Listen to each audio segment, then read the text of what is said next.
സ്വതന്ത്ര ചിന്തകനും എക്സ് മുസ്ലിമുമായ ആരിഫ് ഹുസൈൻ തെരുവത്ത് അവതരിപ്പിക്കുന്ന കോയ കോളിംഗ് എന്ന യൂട്യൂബ് പ്രോഗ്രാമിന്റെ വാർഷികാഘോഷം ഇന്ന് കോഴിക്കോട് നടക്കും. കണ്ടംകുളം ജൂബിലി ഹാളിലാണ് പരിപാടി നടക്കുന്നത്. പ്രണയപ്പച്ചയോ ലവ് ജിഹാദോ എന്ന വിഷയത്തിൽ സംവാദങ്ങളും നടക്കും. അനഘയാണ് വിവരങ്ങളുമായി ചേരുന്നത്. അനഘ, എപ്പോഴാണ് ഈ പ്രോഗ്രാം നടക്കുന്നത്? ഒപ്പം നല്ലൊരു വിഷയം തന്നെയാണ്. ആരൊക്കെയാണ് മുഖ്യ അതിഥികൾ?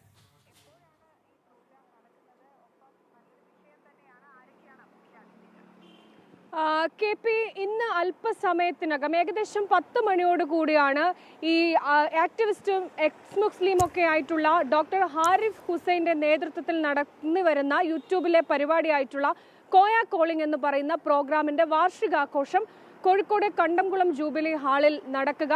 ഒരു 10 മണിയോടുകൂടി പരിപാടിയുടെ ഉദ്ഘാടനം നടക്കും. ഒരു ഉസ്താദാണ് ഈ പരിപാടി ഉദ്ഘാടനം ചെയ്യുന്നത്. ഈ ഉദ്ഘാടനത്തിന് ശേഷമാണ് ഈ ഇസ്ലാമിക വിമർശനം തലമുറകളിലൂടെ എന്ന വിഷയത്തിൽ മുതിർന്ന സ്വതന്ത്ര ചിന്തകനും എഴുത്തുകാരനുമൊക്കെ ആയിട്ടുള്ള അബ്ദുൾ അലി മാഷും അതുപോലെ ആരിഫ് ഹുസൈനും തമ്മിലുള്ള ഒരു സംവാദം നടക്കും. ഏകദേശം 1 മണിക്കൂറോളം ഈ സംവാദം നീണ്ടു നിൽക്കും. അതിനുശേഷമായിരിക്കും ഇസ്ലാം ഓഫ് ലെഫ്റ്റും ഇറാനും എന്ന വിഷയത്തിൽ മറ്റൊരു സംവാദം നടക്കും. അതിനുശേഷം ഉച്ചയ്ക്ക് ശേഷമാണ് ഏറ്റവും നിർണായകമായിട്ടുള്ള മറ്റൊരു സംവാദം നടക്കുക. സമൂഹം ഏറെ ചർച്ച ചെയ്യുന്ന ഒന്നാണ് ഈ പ്രണയപ്പച്ചയോ ലവ് ജിഹാദോ എന്നുള്ള ഒരു വിഷയം. ആ വിഷയത്തിൽ സംവാദം നടക്കും.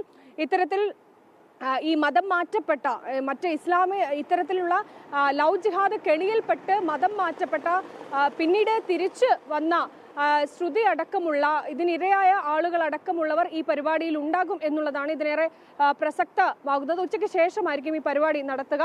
എന്നാലും വലിയ പോലീസിന്റെ സാന്നിധ്യമൊക്കെ ഈ പ്രദേശത്ത് ആവശ്യപ്പെട്ടിട്ടുണ്ടായിരുന്നു. കാരണം ഈ പരിപാടി കോയ കോളിംഗ് എന്ന പരിപാടിയുടെ വാർഷികാഘോഷം മലപ്പുറത്ത് വെച്ചായിരുന്നു നിശ്ചയിച്ചിരുന്നത്. മലപ്പുറത്ത് ജിഹാദികളുടെ വലിയ ഭീഷണി ആരിഫ് ഹുസൈന് ഉണ്ടായിരുന്നു. എങ്കിൽ പോലും പരിപാടി അവിടെ തന്നെ നടത്താനായിരുന്നു സംഘാടകർ തീരുമാനിച്ചത്. പക്ഷേ ഈ നടത്തുന്ന ഹാളിന്റെ ഉടമയ്ക്ക് പോലും ജീവന് ഭീഷണി വന്നതോടുകൂടിയാണ് പരിപാടി കോഴിക്കോടേക്ക് മാറ്റിയിട്ടുള്ളത്. ഇനി അല്പസമയത്തിനകം തന്നെ ഈ പരിപാടി തുടങ്ങും എന്നുള്ളതാണ് കെ പി. അത് തന്നെയാണ് ആര്യ. ഇവിടെ അനഘ പറഞ്ഞതുപോലെ ഈ ഒരുപാട് ജിഹാദി ശക്തികളുടെ ഒരു കൂട്ടായ്മ ഈ സംഘടിതമായി തന്നെ ആക്രമണം നടത്തിയിരുന്നു. അദ്ദേഹത്തിൻ്റെ പ്രഭാഷണങ്ങളായി കഴിഞ്ഞാലും അദ്ദേഹത്തിൻ്റെ സാന്നിധ്യം പോലും അവർ ഭയപ്പെടുകയാണ് ചെയ്തത്. കാരണം അദ്ദേഹത്തിൻ്റെ ചില തുറന്നു പറച്ചിലുകൾ ഈ ജിഹാദി ശക്തികളെ, ഈ മത തീവ്രവാദികളെ വല്ലാതെ അസ്വസ്ഥമാക്കുന്നുണ്ട്. അത് തടയിടാനുള്ള നീക്കം, പക്ഷേ അത് വിലപ്പോവില്ല. ഇന്ന് അദ്ദേഹത്തിൻ്റെ ആ ഒരു പരിപാടി കോഴിക്കോടിൻ്റെ മണ്ണിൽ നടക്കുകയാണ്.